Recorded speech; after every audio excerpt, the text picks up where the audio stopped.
सकारात्मक विचार से आपकी जिंदगी बदल जाएगी।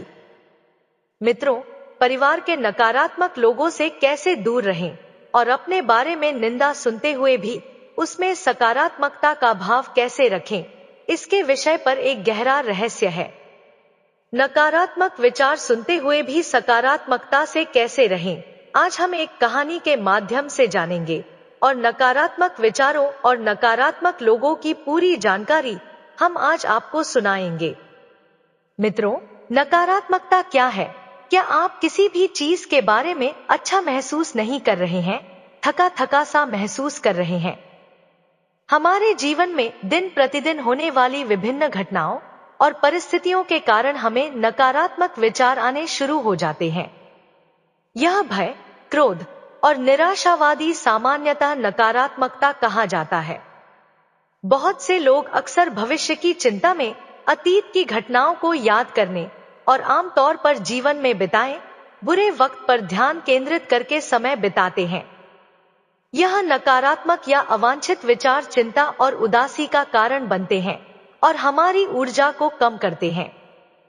हमारे आसपास के वातावरण में जो कुछ भी हो रहा है, नकारात्मक और सकारात्मक, वह भी हमारी मानसिक स्थिति को प्रभावित करता है। जो कुछ भी हो रहा है उसे नियंत्रित करना हमारे हाथ में नहीं है, लेकिन अपने मस्तिष्क को इस बात के लिए तैयार करना कि वह नकारात्मकता से कैसे निपटे, यह पूरी तरह से हमारे हाथों में है।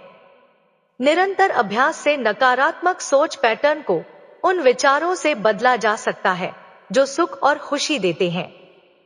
नकारात्मक सोच को रोकने के कुछ सबसे प्रभावी तरीके आइए जानते हैं। मित्रों, पहला तरीका, विचारों को रोकना। किसी भी घटना से पहले बहुत अधिक ना सोचे। ज्यादा सोचने से नकारात्मक विचार उत्पन्न हो सकते हैं, खासकर यदि आप उस बारे में आशंकित हो।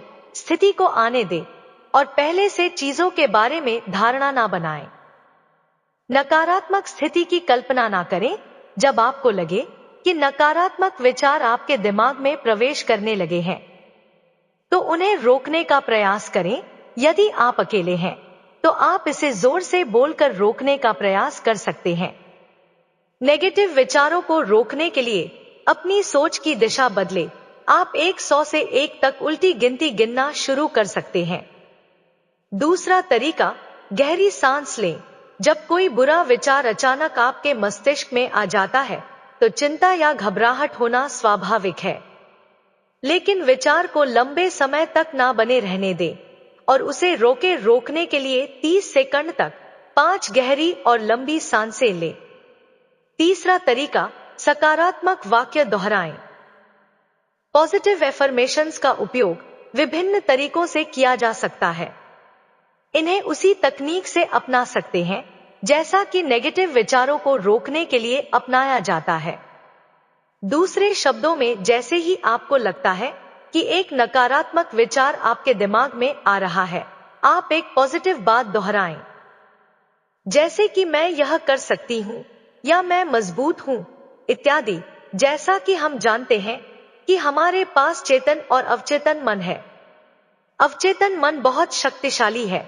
चेतन मन एक विचार बनाता है, उसे अवचेतन मन में भेज देता है और अवचेतन मन विचार का निर्माण शुरू कर देता है। इसलिए हमें अपने चेतन मन को अधिकतर सकारात्मक विचार बनाने के लिए प्रशिक्षित करना चाहिए। उसके लिए व्यक्ति को सकारात्मक सोच का अभ्यास करना चाहिए और नकारात्मक विचारों को दूर करना चाहिए।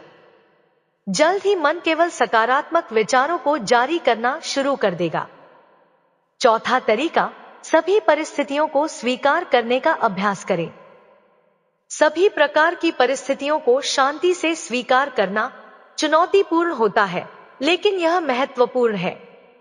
हम सभी यह जानते हैं कि हमारे जीवन पर हमारा पूर्ण नियंत्रण नहीं है। हर समय सुखद स्थिति बने रहना संभव नहीं है। इसलिए जब हम जीवन के हिस्से के रूप में सफल और असफलता का सामना समान रूप से करेंगे, तो हम अपने आत्म के साथ शांति से रह सकते हैं। जब चीजें हमारे तरीकों के अनुसार नहीं चलती हैं, तो नकारात्मकता बढ़ती है। स्वीकृति और प्रवाह के साथ जाना जीवन में नकारात्मकता से बचने का महत्वपूर्ण तरीका है। 5वां तरीका, पेपर पर लिखें और नष्ट करें। यदि आपके नकारात्मक विचार किसी विशेष मजबूत भावना जैसे भय, क्रोध या ईर्ष्या से जुड़े हुए हैं, तो उन सभी को लिखने की कोशिश करें। एक पेन और पेपर लें और उन सभी नकारात्मक विचारों को पेपर पर लिखकर व्यक्त करें। फिर इस पेपर को नष्ट कर दें, जो आगे बढ़ने में मदद करेगा। जो लोग लिखकर खुद को व्यक्त नहीं कर सकते, वे लोग कलात्मक प्रयासों जैसे कि चित्र बनाकर ऐसा कर सकते हैं और फिर उसे नष्ट कर सकते हैं। इस तकनीक का उद्देश्य अपनी नकारात्मकता को बाहर निकालना है, ताकि आप इसे संतोषजनक प्रतीकात्मक तरीके से खत्म कर सकें। 6वां तरीका, खुद के साथ तर्क करें। जब हमारा दिमाग कमजोर होता है तो नकारात्मकता उस पर हावी हो जाती है, लेकिन जब हम भावनात्मक रूप से मजबूत होते हैं तो हम नकारात्मकता को नजरअंदाज करके आगे बढ़ जाते हैं। जैसे ही आपको लगता है कि नकारात्मकता का चक्र शुरू हो रहा है, खुद के साथ तर्क करने की कोशिश करें। इस तकनीक में एक वाक्य ढूंढना शामिल है जिसे आपको दोहराना है। आपको स्वयं को यह बताना है कि आपके अंदर शक्ति है और समय आने पर उस शक्ति को बढ़ाना है। एक गहरी सांस लें और इस दृष्टिकोण का अभ्यास करें। उदाहरण के लिए, यदि नकारात्मक विचार का कारण अच्छी नौकरी ना मिलना है, तो दोहराएं, मैंने एक अच्छी नौकरी पाने के लिए संघर्ष किया है। इसका मतलब यह नहीं है कि मुझे भविष्य में अच्छी नौकरी कभी नहीं मिलेगी। अपने चुने हुए वाक्य के बाद तनाव और नकारात्मकता को दूर करने के लिए रिलैक्स शब्द कहते हुए सांस छोड़ें। इसी तरह आपकी नकारात्मकता का जो भी कारण हो, उसमें अपना एक वाक्य ढूंढें और बताई गई प्रक्रिया दोहराएं। 7वां तरीका, नकारात्मक विचारों का पैटर्न बनने से रोकें। अपने दिमाग को विचारों के पूर्व निर्धारित पैटर्न में सेट ना होने दें। कई बार ऐसा होता है कि हम किसी के बारे में सोचना शुरू करते हैं तो नकारात्मक विचार आने लगते हैं। उस समय विचारों का पैटर्न तोड़ना जरूरी होता है। चेतन मन आपके हस्तक्षेप के बिना एक निर्धारित दिनचर्या का पालन करता है। जब हमारा दिमाग नकारात्मक विचारों के पैटर्न में स्थापित होता है तो यह उसी का पालन करता है। यदि हम अपने दिमाग को उस दिशा में नहीं जाने देंगे तो नकारात्मक विचारों से घिरने से बच जाएंगे। 8वां तरीका, खाली ना बैठे। अधिकांश बुरे विचार खाली समय के दौरान आते हैं। जब हमारा मस्तिष्क खाली होता है तो वह व्याकुलता के कारण भटकने लग जाता है और नकारात्मक विचार आने लगते हैं। खाली वक्त में अपनी रुचि का कुछ भी करें, जैसे कि संगीत सुनना, किताब पढ़ना, व्यायाम करना, चित्र बनाना इत्यादि। 9वां तरीका, मेडिटेशन यानी ध्यान का अभ्यास करें। सकारात्मक सोच और मानसिक स्वास्थ्य को बढ़ाने के लिए मेडिटेशन का अभ्यास करें। मेडिटेशन करते समय हमारा शरीर और मन एक दूसरे के साथ तालमेल बनाते हैं। जब हम अपनी धीमी सांस पर ध्यान केंद्रित करते हैं तो यह हमारे दिमाग को आराम देने और शांत रखने में मदद करता है। इस तरह हम चुनौतियों का सामना आसानी से कर सकते हैं। मेडिटेशन के लिए हर रोज कुछ समय निर्धारित करें। 10वां तरीका, शारीरिक स्वास्थ्य पर ध्यान दें। अपने आहार और व्यायाम पर ध्यान दें। इससे आपको खुश और सकारात्मक रहने में मदद मिलेगी। वर्कआउट करते समय हमारा शरीर हार्मोन को रिलीज करता है जो सकारात्मकता पैदा करते हैं। अध्ययनों से साबित हुआ है कि जो लोग नियमित कसरत करते हैं वे खुश और संतुष्ट रहते हैं। नकारात्मकता को दूर रखने के लिए व्यायाम के लिए कुछ समय निर्धारित करें। तो मित्रों, आइए अब हम जानते हैं नकारात्मक लोगों को कैसे पहचानें और उनसे कैसे बचें। नकारात्मक लोगों को कैसे समझें। पहला तरीका, लगातार शिकायत करने वाला गुण। नकारात्मक लोगों में लगातार शिकायत करने की प्रवृत्ति होती है, चाहे बात उनकी नौकरी, रिश्तों या सामान्य जीवन की हो। वे लगभग हर चीज में खामियां ढूंढते हैं। इस निरंतर नकारात्मकता को पहचानना नकारात्मक व्यक्तियों की पहचान करने में पहला कदम है। दूसरा तरीका, लगातार निराशावादी। नकारात्मक लोग गिलास को आधा खाली समझते हैं। वे समाधान ढूंढने के बजाय संभावित समस्याओं और बाधाओं पर ध्यान केंद्रित करते हैं। यदि आप सतर्क नहीं हैं, तो उनका निराशावादी दृष्टिकोण थका देने वाला हो सकता है और आपके अपने दृष्टिकोण को प्रभावित कर सकता है। तीसरा तरीका, जवाबदेही का अभाव। नकारात्मक व्यक्ति अक्सर अपने कार्यों की जिम्मेदारी से बचते हैं। वे अपनी समस्याओं पर स्वामित्व लेने के बजाय बाहरी कारकों या अन्य लोगों को दोष देते हैं। यह व्यवहार शक्त हो सकता है और व्यक्तिगत विकास में बाधा बन सकता है। चौथा तरीका, ऊर्जा को नष्ट करने वाले। नकारात्मक लोग ऊर्जा पिशाच होते हैं। उनके साथ समय बिताने के बाद आप भावनात्मक रूप से और थका हुआ महसूस कर सकते हैं। उनकी उपस्थिति से आपकी ऊर्जा के स्तर पर पड़ने वाले प्रभाव को पहचानना आपकी भलाई के लिए महत्वपूर्ण है। तो मित्रों, अब जानते हैं नेगेटिव लोगों को पहचानने के तरीके। पहला तरीका, मौखिक संकेत पर ध्यान दें। व्यक्ति जिस भाषा का उपयोग करता है उसे सुने। लगातार नकारात्मकता, शिकायत और निराशावादी स्वर नकारात्मक मानसिकता के स्पष्ट संकेतक हैं। यदि कोई व्यक्ति बार बार नहीं कर सकता, नहीं करेगा या कभी नहीं जैसे शब्दों का उपयोग करता है, तो यह एक खतरे का संकेत हो सकता है। दूसरा तरीका, शारीरिक भाषा पर ध्यान दें। नकारात्मक व्यक्ति अक्सर शारीरिक भाषा के कुछ संकेत प्रदर्शित करते हैं। झुकी हुई मुद्रा, आंखों से संपर्क की कमी और आमतौर पर बंद व्यवहार नकारात्मक मानसिकता का संकेत दे सकता है। इसके विपरीत सकारात्मक लोगों की शारीरिक भाषा अधिक खुली और संलग्न होती है। नकारात्मक लोगों से बचने के उपाय। पहला उपाय, सीमाएं निर्धारित करें। नकारात्मक व्यक्तियों के साथ स्पष्ट सीमाएं स्थापित करें।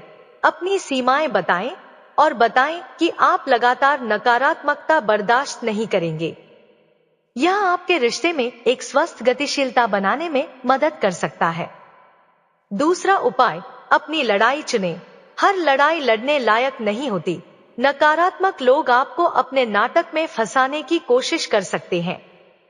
जिन मुद्दों से आप जुड़े हैं उनके बारे में चयनात्मक रहें और अपनी मान भलाई को प्राथमिकता दें। तीसरा उपाय, सहानुभूति का अभ्यास करें। खुद को नकारात्मकता से बचाना महत्वपूर्ण है। सहानुभूति का अभ्यास आपको किसी की नकारात्मकता की जड़ को समझने में मदद कर सकता है। हालांकि सावधान रहे कि इस प्रक्रिया में उनकी नकारात्मक ऊर्जा अवशोषित ना हो जाए। चौथा उपाय, अपने आप को सकारात्मकता से घेरे। अपने आप को समान विचारधारा वाले व्यक्तियों के साथ घेरकर एक सकारात्मक वातावरण विकसित करें। ऐसे मित्रों, परिवार और सहकर्मियों की तलाश करें जो जीवन के प्रति सकारात्मक दृष्टिकोण साझा करते हो। पांचवा उपाय, समाधान पर ध्यान दें। जब नकारात्मकता का सामना करना पड़े तो अपना ध्यान समाधान खोजने पर केंद्रित करें। मौजूदा मुद्दों पर ध्यान केंद्रित करने के बजाय सकारात्मक समस्या समाधान चर्चाओं को प्रोत्साहित करें। यह दृष्टिकोण नकारात्मक ऊर्जा को रचनात्मक कार्यों में पुनः निर्देशित करने में मदद कर सकता है। विविध व्यक्तित्व से भरी दुनिया में सकारात्मक और पूर्ण जीवन बनाए रखने के लिए नकारात्मक लोगों को पहचानना, सीखना और उनके प्रभाव से बचने के लिए प्रभावी रणनीतियों को अपनाना महत्वपूर्ण है। नकारात्मकता के संकेतों को समझकर और अपनी भलाई की रक्षा के लिए सक्रिय रूप से उपायों को लागू करके आप आत्मविश्वास और लचीलेपन के साथ रिश्तों को निभाने के लिए खुद को सशक्त बनाते हैं। याद रखें, सकारात्मकता चुनना केवल एक मानसिकता नहीं है, यह जीवन का एक तरीका है जो अधिक खुशी और सफलता की ओर ले जा सकता है। तो मित्रों, आइए अब सुनते हैं सकारात्मक सोच की शक्ति की प्रेरणादायक कहानियां। पहली कहानी, नकारात्मक नजरिया छोड़ सकारात्मक नजरिया अपनाओ। जिंदगी में परेशानियां, मुश्किलें तो सभी के साथ लगी रहती हैं, लेकिन कुछ लोग हर एक चीज को नकारात्मक नजरिए से ही देखते हैं और हमेशा परेशान रहते हैं, हमेशा चिंता और तनाव से घिरे रहते हैं और अपने घर परिवार में भी तनाव का माहौल बना देते हैं। वह किसी भी चीज से खुश नहीं रहते हैं और अपने आगे बढ़ने के रास्ते बंद कर लेते हैं। वहीं कुछ लोग ऐसे भी होते हैं जो जिंदगी में हर एक चीज को सकारात्मक नजरिए से देखते हैं। वह हर एक परेशानी, हर एक मुश्किल के सकारात्मक पक्ष को देखते हैं और ज्यादातर खुश रहते हैं। नकारात्मक नजरिए से हम छोटी से छोटी परेशानी को भी बहुत ही मुश्किल में बदल देते हैं और सकारात्मक नजरिए से बड़ी मुश्किल को भी आसानी से दूर कर सकते हैं। मित्रों, एक व्यक्ति काफी दिनों से चिंतित चल रहा था, जिसके कारण वह काफी चिड़चिड़ा तथा तनाव में रहने लगा था। वह इस बात से परेशान था कि घर के सारे खर्चे उसे ही उठाने पड़ जाते हैं, पूरे परिवार की जिम्मेदारी उसी के ऊपर है। किसी ना किसी रिश्तेदार का उसके यहाँ आना जाना लगा ही रहता है, उसे बहुत ज्यादा इनकम टैक्स देना पड़ता है आदि इन्हीं बातों को सोच सोच कर वह काफी परेशान रहता था तथा बच्चों को अक्सर डांट देता था तथा अपनी पत्नी से भी ज्यादातर उसका किसी ना किसी बात पर झगड़ा ही चलता रहता था। एक दिन उसका बेटा उसके पास आया और बोला, पिताजी, मेरा स्कूल का होमवर्क करा दीजिए। वह व्यक्ति पहले से ही तनाव में था, तो उसने बेटे को डांट कर भगा दिया, लेकिन जब थोड़ी देर बाद उसका गुस्सा शांत हुआ तो वह बेटे के पास गया तो देखा कि बेटा सोया हुआ है और उसके हाथ में उसके होमवर्क की कॉपी है। उसने कॉपी लेकर देखी तो उसने होमवर्क किया हुआ था। जैसे ही उसने कॉपी नीचे रखनी चाही, उसकी नजर होमवर्क के टाइटल पर पड़ी। होमवर्क का टाइटल था, वे चीजें जो हमें शुरू में अच्छी नहीं लगती लेकिन बाद में वे अच्छी ही होती हैं। इस टाइटल पर बच्चे को एक पैराग्राफ लिखना था, जो उसने लिख लिया था। उत्सुकतावश उसने बच्चे का लिखा पढ़ना शुरू किया। बच्चे ने लिखा था, मैं अपने फाइनल एग्जाम को बहुत धन्यवाद देता हूँ, क्योंकि शुरू में तो यह बिल्कुल अच्छे नहीं लगते थे, लेकिन इनके बाद स्कूल की छुट्टियां पड़ जाती हैं। मैं हर कड़वी दवाइयों को बहुत धन्यवाद देता हूँ, क्योंकि शुरू में तो यह कड़वी लगती है, लेकिन यह मुझे बीमारी से ठीक करती है। मैं सुबह सुबह जगाने वाली उस अलार्म घड़ी को बहुत धन्यवाद देता हूँ, जो मुझे हर सुबह बताती है कि मैं जीवित हूँ। मैं ईश्वर को भी बहुत धन्यवाद देता हूँ, जिसने मुझे इतने अच्छे पिता दिए, क्योंकि उनकी डांट मुझे शुरू में तो बहुत बुरी लगती थी, लेकिन वह मेरे लिए खिलौने लाते हैं, मुझे घुमाने ले जाते हैं और मुझे अच्छी अच्छी चीजें खिलाते हैं। और मुझे इस बात की खुशी है कि मेरे पास पिता है, क्योंकि मेरे दोस्त मुकेश के तो पिता ही नहीं है। बच्चे का होमवर्क पढ़ने के बाद वह व्यक्ति जैसे अचानक नींद से जाग गया हो। उसकी सोच बदल सी गई। बच्चे की लिखी बातें उसके दिमाग में बार बार घूम रही थी, खासकर वह लास्ट वाली लाइन। उसकी नींद अचानक उड़ गई थी। फिर वह व्यक्ति थोड़ा शांत होकर बैठा और उसने अपनी परेशानियों के बारे में सोचना शुरू किया। मुझे घर के सारे खर्चे उठाने पड़ते हैं, इसका मतलब है कि मेरे पास घर है और ईश्वर की कृपा से मैं उन लोगों से बेहतर स्थिति में हूँ जिनके पास घर नहीं है। मुझे पूरे परिवार की जिम्मेदारी उठानी पड़ती है, इसका मतलब है कि मेरा परिवार है, बीवी बच्चे हैं और मैं दुनिया में अकेला नहीं हूँ। और ईश्वर की कृपा से मैं उन लोगों से ज्यादा खुशनसीब हूँ जिनके पास परिवार नहीं है और वह दुनिया में बिल्कुल अकेले हैं। मेरे यहाँ कोई ना कोई मित्र या रिश्तेदार आता जाता रहता है, इसका मतलब है कि मेरी एक सामाजिक प्रतिष्ठा है और मेरे पास मेरे सुख दुख में साथ देने वाले लोग हैं। मैं बहुत ज्यादा इनकम टैक्स भरता हूँ, इसका मतलब है कि मेरे पास अच्छी नौकरी है और मैं उन लोगों से बेहतर हूँ जो बेरोजगार हैं और पैसों की वजह से बहुत सी चीजों और सुविधाओं से वंचित है। हे परमात्मा, तेरा लाख लाख शुक्रिया, मुझे माफ करना, मैं तेरी कृपा को पहचान नहीं पाया। हाथ जोड़कर उस व्यक्ति ने ईश्वर को धन्यवाद देते हुए कहा। इसके बाद उसकी सोच एकदम से बदल गई। उसकी सारी परेशानी, सारी चिंता एकदम से जैसे खत्म हो गई। वह एकदम से बदल सा गया। वह भागकर अपने बेटे के पास गया और सोते हुए बेटे को गोद में उठाकर उसके माथे को चूमने लगा और अपने बेटे को तथा ईश्वर को धन्यवाद देने लगा। मित्रों, इस कहानी में बहुत ही गहरी और अच्छी बात छुपी हुई है कि आपके सामने जो भी परेशानियां हैं, आप उनके नकारात्मक पक्ष को ना देखकर उसके सकारात्मक पक्ष को देखें। हम जब तक किसी भी चीज को नकारात्मक नजरिए से देखते रहेंगे, तब तक हम परेशानियों से घिरे रहेंगे। चिंता और तनाव हमें घेरे रहेंगे। लेकिन जैसे ही हम उन्हीं चीजों को, उन्हीं परिस्थितियों को सकारात्मक नजरिए से देखेंगे, हमारी सोच एकदम से बदल जाएगी। हमारी सारी चिंताएं, सारी परेशानियां, सारे तनाव एकदम से खत्म हो जाएंगे और हमें आगे बढ़ने के और मुश्किलों से निकलने के नए नए रास्ते दिखाई देने लगेंगे। तो मित्रों, ईश्वर ने आपको जो भी दिया है उसमें खुश रहना चाहिए। कभी भी किसी चीज के ना होने पर ईश्वर को दोष ना दें, बल्कि यह सोचे कि जितना आपके पास है उतना भी बहुत से लोगों के नसीब में नहीं होता है। आप बहुत से लोगों से आज भी बहुत बेहतर स्थिति में है। आपके पास आज जो कुछ भी है, आज आपके पास जो भी सुख सुविधाएं हैं, उनको पाने के लिए बहुत से लोग तरसते हैं, सपने देखते हैं। तो कभी भी किसी भी चीज को नकारात्मक नजरिए से ना देखें। आपके पास जितना है उसमें खुश रहें और हर एक चीज, हर एक परिस्थिति को सकारात्मक नजरिए से देखें और अपनी जिंदगी में आगे बढ़ने के लिए मेहनत करते रहे। मित्रों, आज की वीडियो कैसी लगी? कमेंट बॉक्स में कमेंट करके जरूर बताएं। वीडियो को लाइक शेयर करें और साथ ही हमारे चैनल को सब्सक्राइब करें। आप सभी का धन्यवाद।